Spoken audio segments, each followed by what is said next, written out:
Good morning students.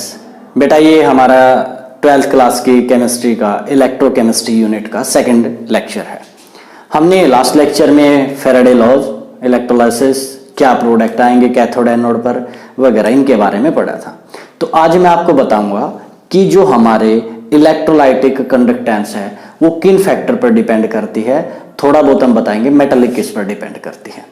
तो थोड़ा सा बता दे इलेक्ट्रोलाइट क्या होता है। जैसे हमने इलेक्ट्रोलाइसिस में पढ़ा था कि जो सब्सटेंस डिकम्पोज हो जाए अपने आयंस में, कब? जब इलेक्ट्रिक करंट पास करें उनके मोल्टन या एक्वस सॉल्यूशन से।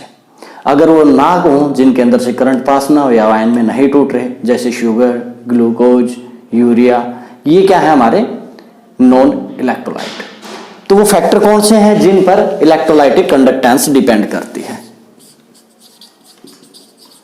Factors affecting the electrolytic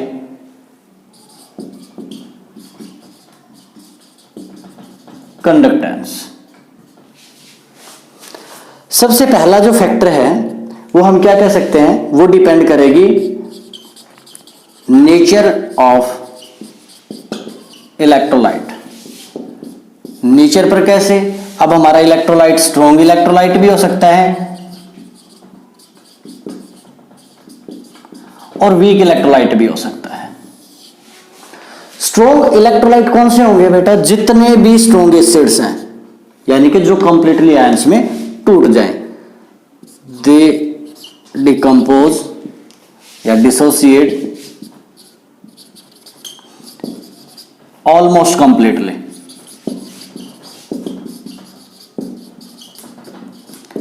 into their ions। वो अपने आयंस में लगभग कंप्लीटली टूट जाएंगे। एग्जाम्पल के तौर पर है all strong acids, all strong base and the salts formed by them means strong acid and strong base, जो इनसे सॉल्ट बने। जैसे स्ट्रॉन्ग एसिड में क्या डाल सकते हैं हम? HCl है, HNO3 है, H2SO4 है वगैरह। स्ट्रॉन्ग बेस में जैसे NaOH है, KOH है, एक्स्ट्रा NaOH, KOH जो भी है।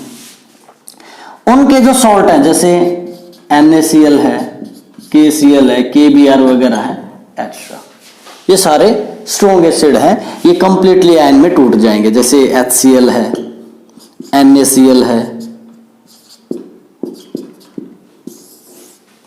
वीक इलेक्ट्रोलाइट है,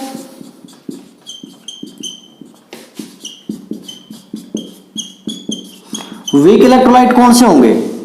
जो कंप्लीटली है अपने आयंस में नहीं टूटेंगे, थोड़े बहुत एक्सटेंट तक टूटेंगे। जैसे स्ट्रॉन्ग की जगह वीक कर दो, वीक एसिड्स, वीक बेस और उनके सॉल्ट्स। वीक एसिड सपोज मैंने CH3COH लिया या H2CO3 वगैरह लिया। वीक बेस में मान लो मैंने NH4OH वगैरह डाल दिए। इनके सॉल्ट मान लिया मैंने लिया CH3CO, Na वगैरह, वो कुछ एक्सटेंट तक ही आयनाइज होंगे। तो स्ट्रॉन्ग इलेक्ट्रो फैक्टर नेचर का कैसे फर्क होगा? स्ट्रॉन्ग इलेक्ट्रोलाइट है तो कंडक्टेंस ज्यादा आएगी, वीक है तो कम आएगी। अब कंडक्टेंस है किसकी वजह से? पहले माइंड में ये चीज आए, फैक्टर तो अपने आप आ जाएंगे माइंड में। एक तो डिपेंड करेगी उसके आयनाइज होने के एक्सटेंट पर। दूसरा, इसमें मेटलिक कंडक्टर में करंट पास होने की कंडीशन क्या थी? Due to free electrons, holes या इलेक्ट्रॉन्स। फिजिक्स में काफी डीप पढ़ा आपने। जबकि इलेक्ट्रोलाइटिक में क्या है? Due to moment of ions, जो आयन मोमेंट करेंगे उसी से जाना है करंट। अब उसके लिए क्या? पहले तो आयंस में कन्वर्ट और फिर उसकी मोमेंट, यही दो फैक्टर कम ज्यादा करेंगे कंडक्टेंस। तो स्ट्रॉन्ग इलेक्ट्रोलाइट इजीली आयनाइज हुए तो गुड, इनकी कंडक्टेंस ज्यादा आएगी, वीक में कम आएगी। सेकंड फैक्टर क्या ले सकते हैं हम? सेकंड फैक्टर हमारा होगा नेचर के बाद जो हमने सॉल्वेंट लिया है उसके लिए सॉल्वेशन एंड जो हमने आयंस लिए उनका साइज, तो हम क्या डाल सकते हैं, size of ions and their solvation. Second factor है size of ions and their solvation. Size of ions पर कैसे डिपेंड करेंगे, अभी मैंने बोला कि उसके आयन की मोमेंट की वजह से। अब सपोज एक तो आयन हो छोटे साइज के, स्मॉल साइज, एक बड़े साइज के, कौन ज्यादा मोमेंट कर पाएंगे, ऑब्वियसली स्मॉल साइज वाले आयंस। तो जिसके आयन स्मॉल है साइज में वो ज्यादा मोमेंट करेंगे, जैसे NaCl है बजाय CH3CO एंड H पॉजिटिव, इसके CH3CO नेगेटिव H पॉजिटिव, तो CH3CO बड़ा पार्ट है, कम मोमेंट करेगा। सॉल्वेशन क्या है, जो हमारे सॉल्वेंट पार्टिकल हैं और आयन हैं उनके बीच जो इंटरेक्शन, उनके बीच जो फोर्स है, अगर वो ज्यादा है, उनके बीच में ज्यादा फोर्स है, ज्यादा इजीली बाउंडेड है, जो बाउंडेशन थी उनकी वो ज्यादा है, तो मोमेंट कम कर पाएगा, कम है तो ज्यादा। तो आयन का साइज छोटा, कंडक्टेंस ज्यादा, बड़ा तो कम। सॉल्वेशन ज्यादा तो कंडक्टेंस कम, अगर कम होगा तो ज्यादा होगी। Got it. अगला पॉइंट मैं बता देता हूं तुम्हें, थर्ड पॉइंट हम क्या बता सकते हैं, सोलवेंट की नेचर भी हमने, या लिक्विड की नेचर भी, जिसमें हमने उसको डिजोल्व किया, हमने इलेक्ट्रोलाइट की नेचर बोला फर्स्ट पार्ट, अब है सोलवेंट की नेचर ऑफ सोलवेंट। ये कैसे अफेक्ट करेगी, अब जितना ज्यादा वो आयनिक होगा या पोलर होगा, if solvent is more polar या greater the polarity of solvent, the polarity of solvent, जो भी कहना चाहो, more ionization या decomposition of electrolyte take place, hence conductivity increases। अब ज्यादा पोलर है तो इजीली डिकम्पोज होगा या आयनाइज होगा, वो जो भी हमारा इलेक्ट्रोलाइट है, तो ज्यादा कंडक्टेंस आएगी, कम होगा तो कम आएगी। इसके बाद मैं फोर्थ फैक्टर क्या डाल सकता हूं, यहां पर फोर्थ फैक्टर हम डाल सकते हैं टेम्परेचर।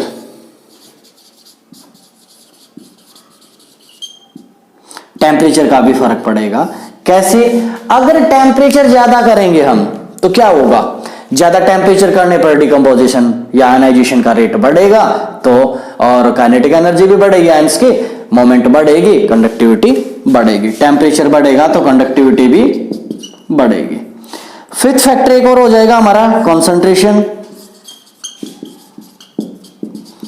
कंसंट्रेशन का क्या फर्क पड़ेगा, चाहे हमारा स्ट्रॉन्ग इलेक्ट्रोलाइट है चाहे वीक, दोनों के केस में कंसंट्रेशन बढ़ने पर कंडक्टिविटी, जो कंडक्टेंस है वो कम होगी। Conductance decreases on increase in concentration, चाहे वो स्ट्रॉन्ग इलेक्ट्रोलाइट है चाहे वीक। कैसे, अगर हमारा स्ट्रॉन्ग इलेक्ट्रोलाइट है, सपोज NaCl ही था, तो Na पॉजिटिव और Cl नेगेटिव की कंसंट्रेशन क्या हो जाएगी सॉल्यूशन में, ज्यादा, तो ये आयन से एक दूसरे के क्लोज ज्यादा मिलेंगे, जिससे क्या होगा, इंटर आयनिक अट्रैक्शन बढ़ जाएगी, उनकी मोमेंट कम हो जाएगी। अगर वो है वीक इलेक्ट्रोलाइट, स्ट्रॉन्ग के बजाय क्या हो वीक, तो उसका आयनाइजेशन कम हो पाएगा, ज्यादा कंसंट्रेटेड है तो कम का आयनाइजेशन होगा, बड़े पार्टिकल भी बढ़ेंगे, इसकी वजह से कंडक्टिविटी कम हो जाएगी। अगर डाइल्यूट कर देंगे तो डिग्री ऑफ आयनाइजेशन बढ़ जाएगी, कंडक्टिविटी बढ़ जाएगी। ये थे कुछ फैक्टर। मेटेलिक में मेन क्या थे, आप बहुत बार पढ़ चुके हो, मेटेलिक में नेचर पर डिपेंड करता है मेटल की पर, उसके साइज और एरिया ऑफ क्रॉस सेक्शन पर भी डिपेंड करेगा, उसके अलावा टेम्परेचर का फर्क वहां भी है, वहां टेम्परेचर बढ़ता है तो रेजिस्टेंस बढ़ता है और कंडक्टिविटी कम होती है। इसके बाद ये थे हमारे जो फैक्टर्स थे।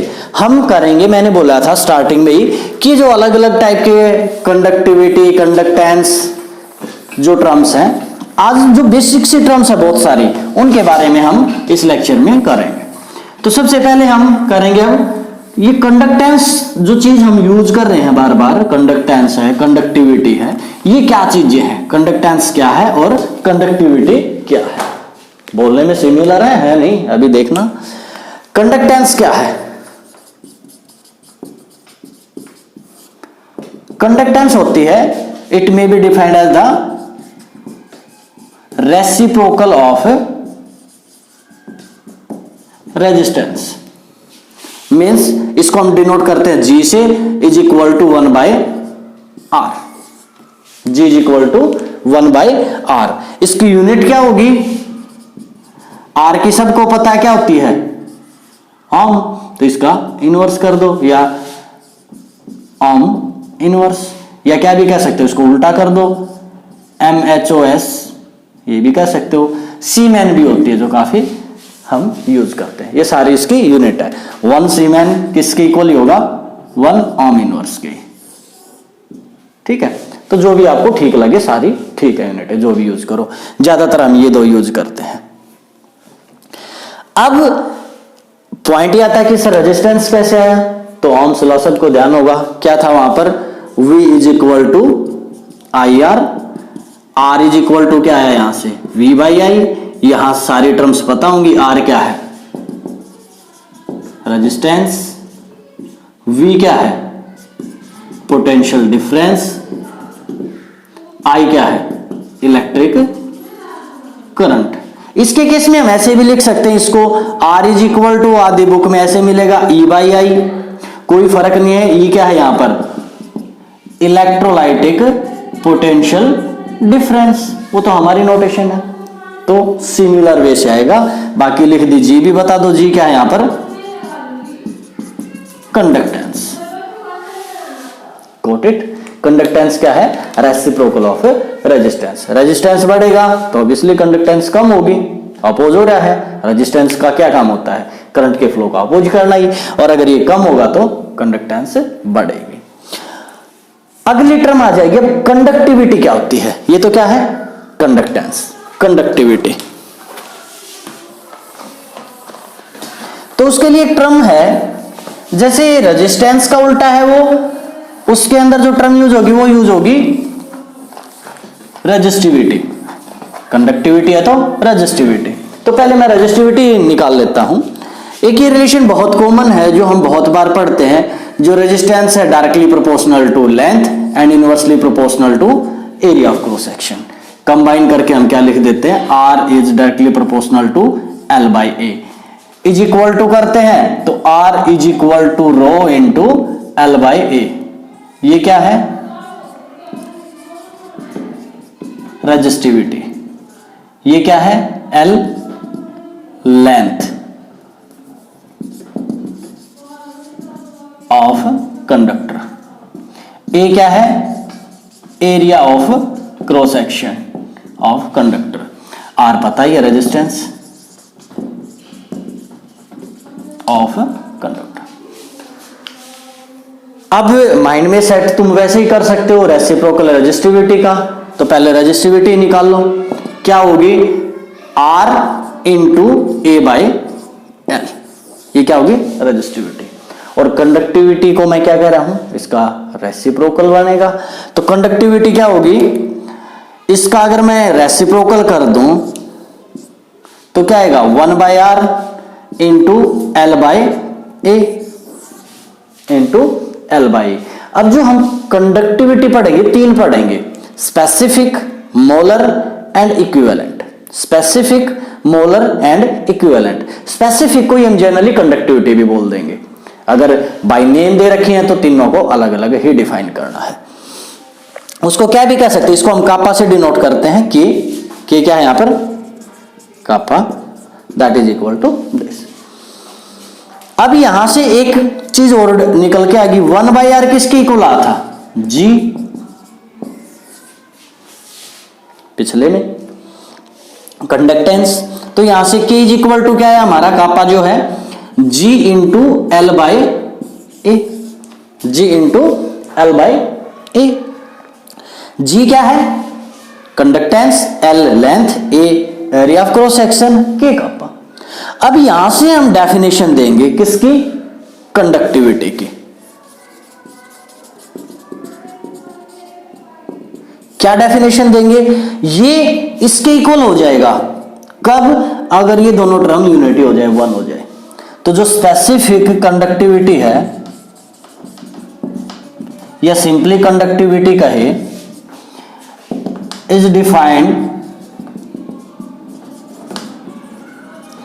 As equal to the conductance of electrolyte conductor and electrolytic conductor whose length is 1 centimeter and area of cross section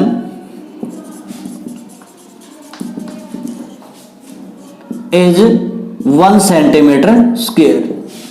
length 1 metre हो, एरिया 1 मीटर स्क्वायर हो, ये भी लिख सकते हो, या length 1 centimetre, area 1 centimetre square. Unit एक जैसी रखनी है, वहां सेंटीमीटर तो यहां भी, वहां मीटर तो यहां भी मीटर। या एक चीज और भी कह सकते हैं, जो हमने ये टर्म डाली whose length and area of cross section, इनको अगर मैं मल्टीप्लाई कर दूं तो क्या चीज आ जाती है, उस कंडक्टर की वॉल्यूम। तो हम ये भी कह सकते हैं whose volume is 1 centimetre cube या 1 मीटर क्यूब, डिपेंड करता है आप एसआई के केस में जा रहे हो तो मीटर लगा दो।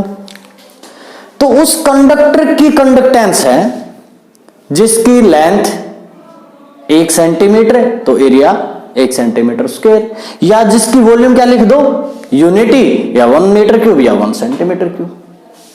इसकी यूनिट क्या आएगी आप आसानी से ड्राइव कर सकते हो। इसकी यूनिट क्या आई थी, ओम इनवर्स। इसकी क्या है, मीटर। इसकी क्या है, मीटर स्क्वायर, एक कट जाएगा, मीटर इनवर्स आ जाएगा। ऐसे हम यूनिट डाल सकते हैं। Got it. अब 2 टर्म और बताते हैं कंडक्टिविटी में ही। पहली तो थी स्पेसिफिक, दूसरी आ जाएगी मोलर एंड इक्विवेलेंट कंडक्टिविटीज। अब मोलर और इक्विवेलेंट में एक को ध्यान से समझ लो, दूसरी तो साथ के साथ अपने आप समझ आ जाएगी। मोलर कर लो ध्यान से पहले, चाहे इक्विवेलेंट। एक को करने के बाद दूसरी के माइंड में अपने आप डेफिनेशन भी सेट होते जाएगी, मैं नहीं भी बताऊंगा तो भी। मोलर कंडक्टिविटी क्या होगी, कोई भी सॉल्यूशन ले हम, 20 सेंटीमीटर क्यूब, कोई भी सॉल्यूशन लिया, मोलर कंडक्टिविटी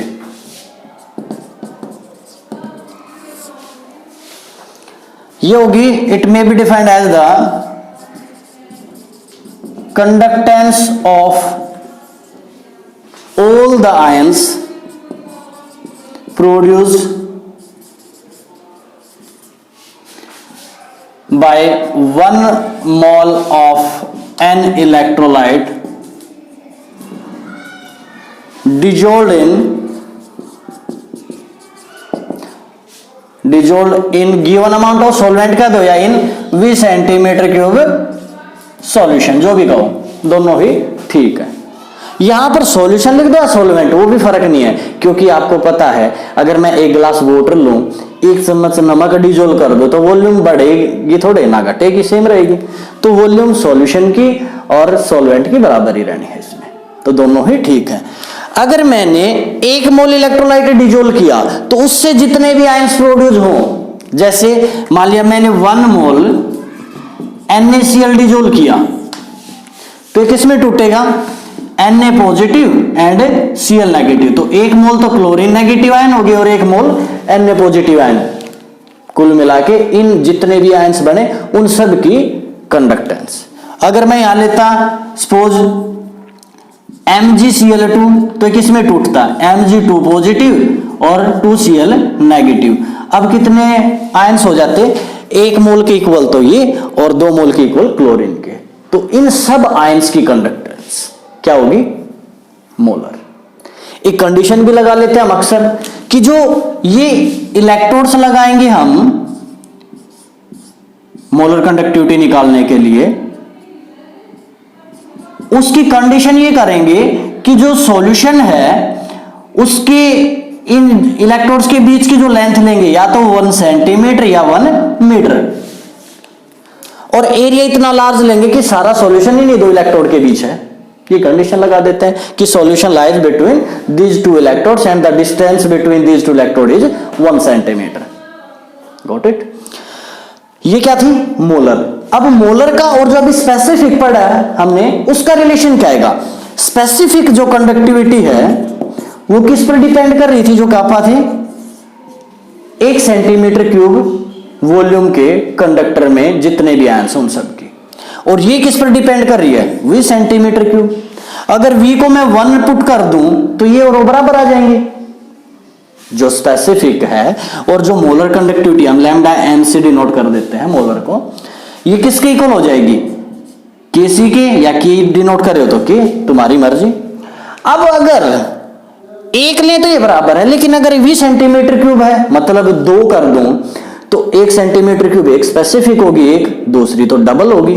अगर मैं उसको 3 कर दूं तो 3 टाइम, v कर दिया तो v टाइम। ये रिलेशन आया।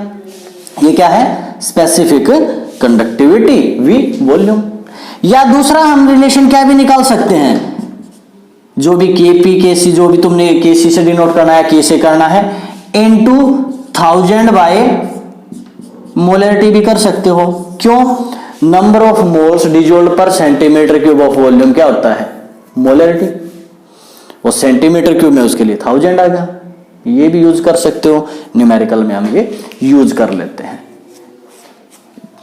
ठीक है, वहां पर क्या गिवन होगा? मान लिया सपोज तुम्हें मोलरिटी गिवन है और स्पेसिफिक कंडक्टिविटी गिवन है, या क्या देखिए इतना मोल डिजोल्व कर रखा है, उसने कहा 0.5 मोलर NaCl सॉल्यूशन हैज, कुछ भी दे दिया, 1.2 जो भी दिया, उसकी specific conductivity, find its molar conductivity. तो यहां पुट करेंगे, सोल्व कर लेंगे। वो क्या देता? इतने ग्राम डिजोल है तो पहले मोलरिटी निकाल लेते हैं, दैट्स ऑल। समझ आया? ये इसके केस में है। अब मैंने एक चीज और बोली थी कि हमने अगर मोलर ढंग से की, अगर ये समझ आया तो इक्विवेलेंट में कुछ ज्यादा फर्क नहीं आएगा। कैसे नहीं आएगा? मैं मोलर को कर रहा हूं इक्विवेलेंट कंडक्टिविटी, किससे रिप्लेस कर दिया?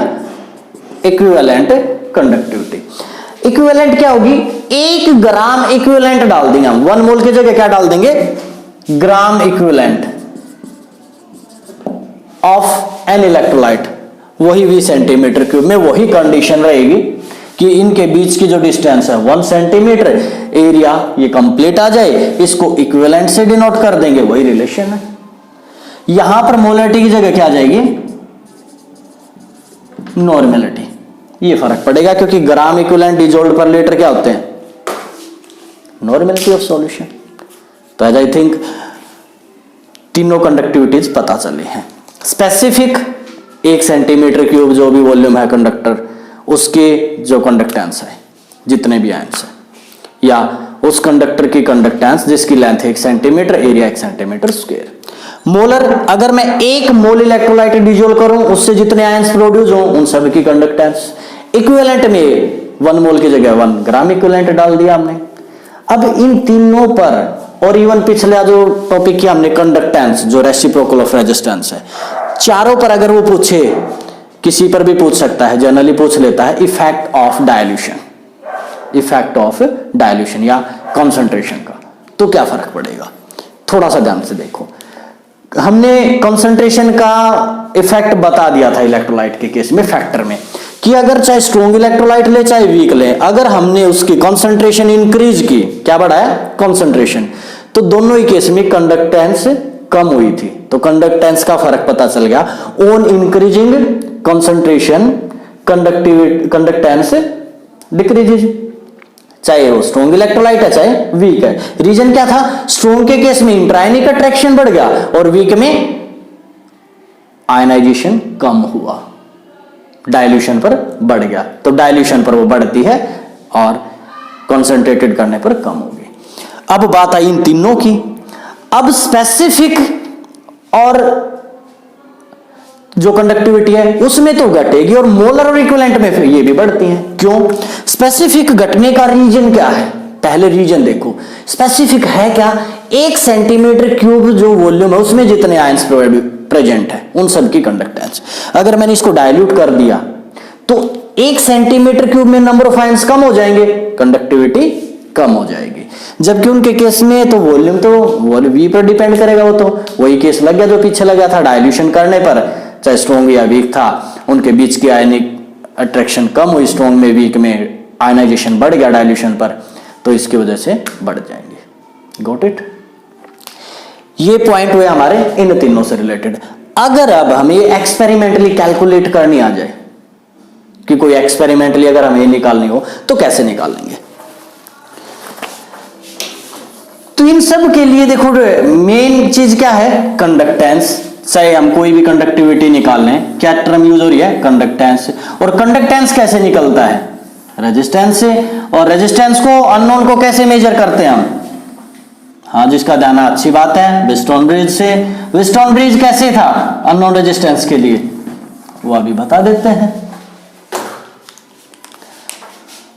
सपोज हमारे पास एक अननोन रेजिस्टेंस है, कोई भी एक ले लो इनमें से, वो हमारी मर्जी है, कोई भी एक ले सकते हैं। यहां पर हम इसको एक बैटरी से कनेक्ट कर देंगे कि मैंने ऑन कर दी। यहां पर इनके बीच में लगता है गैल्वेनोमीटर, ठीक है। एक हम इसमें ऐड कर देते हैं रियोस्टेट। क्या कर दिया? Rheostat, variable resistance. मर्जी तुम R दो, इसको नेम R1 दो। सपोज एक को हमने R2 दे दिया, एक को R3 और एक को R4। तो यहां व्हीटस्टोन ब्रिज से एक रिलेशन क्या बनता है हमारा? R1 by R2 is equal to R3 by R4। अब दो हमारे पास ये नॉन रेजिस्टेंस है, सपोज इनकी वैल्यूज हमने ही कनेक्ट किए, पता है जितने भी ओम के लेने हैं, 3, 4, 2, 6 व्हाटएवर। ये हमारे पास अननोन है जिसकी वैल्यू हमें कैलकुलेट करनी है। और इसके केस में क्या होगा? ये हम चेंज करेंगे, बार बार चेंज करके देखेंगे। कहां तक चेंज करेंगे? जब इस गैल्वेनोमीटर की डिफ्लेक्शन 0 हो। ऐसा नहीं है कि जोड़ दिया कुछ भी निकल जाएगी ऐसे, तो जहां पर इसकी वैल्यू 0 आए उस टाइम ये रिजल्ट सेटिस्फाई होता है, उस टाइम के लिए है ये रिजल्ट। अब यहां से अगर मैं R2 निकालूं तो क्या आ जाएगा? R1 into R4 bye R3। ये वहां भेज दिया, वो यहां। सिंपल है। अब बात आई, चलो सर ये तो ठीक है, हमने ऐसे कनेक्ट कर दिया। इलेक्ट्रोलाइट तो जब डिजोल्व कर दिया तो लिक्विड फॉर्म में या मोल्टन लेंगे, उसको तो ऐसे नहीं रोक सकते वायर की तरह। तो उसका चलो सॉल्यूशन आया हमारे माइंड में कि भाई ठीक है, हमने इस वेसल में लिया है, ये दोनों वायर्स कनेक्ट कर दें। कहा चलो ठीक है जी, ये तो ठीक है, ऐसा कर लेते हैं। लेकिन जैसे ये बैटरी के साथ जुड़ते हैं तो क्या हो जाता है इनका? इलेक्ट्रोलाइसिस। तो मतलब डीसी हम नहीं दे सकते। उसके लिए माइंड में आ, चलो सर कोई बात नहीं, डीसी को हम एसी में कन्वर्ट कर लेंगे, अल्टरनेट करंट का सोर्स ऐड कर देंगे। अब अल्टरनेट जोड़ने पर क्या होता है? गैल्वेनोमीटर काम नहीं करता, तो अब उसको भी रिप्लेस करेंगे किससे? ईयरफोन से। अब ओवरऑल अरेंजमेंट क्या हो जाएगी हमारी, वो देखो। हम ये लेंगे कॉपर की स्लेट्स,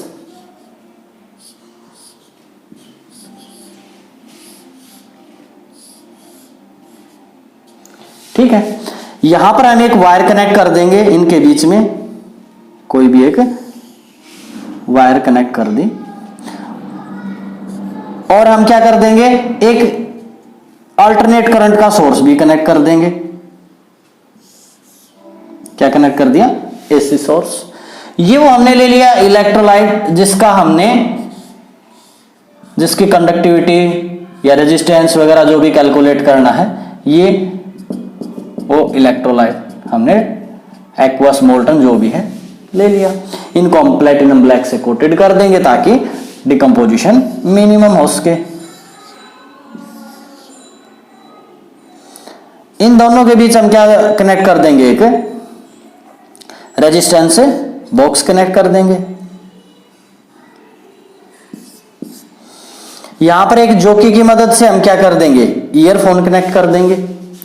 इसका रेजिस्टेंस तुमने जो भी मानना है, इसका R1 मान लिया, इसका सपोज वैसे ही मैंने R2 मान लिया। ईयरफोन को हम जॉकी की हेल्प से इस वायर के ऊपर दाएं बाएं लेके जाएंगे, जहां इसमें साउंड मिनिमम है वो पॉइंट किसका काम करेगा, हमारा इस गैल्वेनोमीटर के जीरो डिफ्लेक्शन का। वैसे ही अरेंजमेंट है अल्टरनेट करंट, इसलिए क्या कि इलेक्ट्रोलाइसिस ना हो, ईयरफोन इसलिए क्या क्योंकि गैल्वेनोमीटर काम नहीं करता। अब यहां पर जहां डिफ्लेक्शन जीरो थी वो पॉइंट कहां है, जहां इसमें साउंड ना के बराबर है, मिनिमम है। वहां पर करने के बाद हम ये पॉइंट भी लिख लेते हैं, सपोज ये ए बी और सी है। तो रेजिस्टेंस का वही रिलेशन बन गया जो यहां पर बना था, this by this is equal to this by this, यानी कि R1 by R2 is equal to जो रेजिस्टेंस है of wire A B by resistance of wire B C. अब इसका एरिया क्रॉस सेक्शन 1 है तो ये लेंथ के ऊपर ही आ जाएगा, ये किसके इक्वल होगा, length of wire A B by length of wire B C, length के इक्वल आ गया, उस स्केल से हम मेजर कर लेंगे। तो रेजिस्टेंस आ गया, तो बाकी सारी टर्म्स तो वैसे ही थी, कंडक्टेंस क्या हो जाएगा इसका 1/R, गॉट इट। रेजिस्टिविटी इसकी हमें देख लेंगे, निकाल लेंगे, पता होगी तो स्पेसिफिक कंडक्टिविटी क्या आएगी, G इंटू L/E, ये आई थी। ये आने के बाद इक्विवेलेंट और मोलर, वो जितने डिजोल्व कर रखे हैं उसके अकॉर्डिंग वो निकल जाएगी, क्योंकि केसी आ गया हमारे पास या के आ गया, 1000 बाय मोलरिटी मोलर आ गई और 1000 बाय नॉर्मलिटी इक्विवेलेंट आ गई।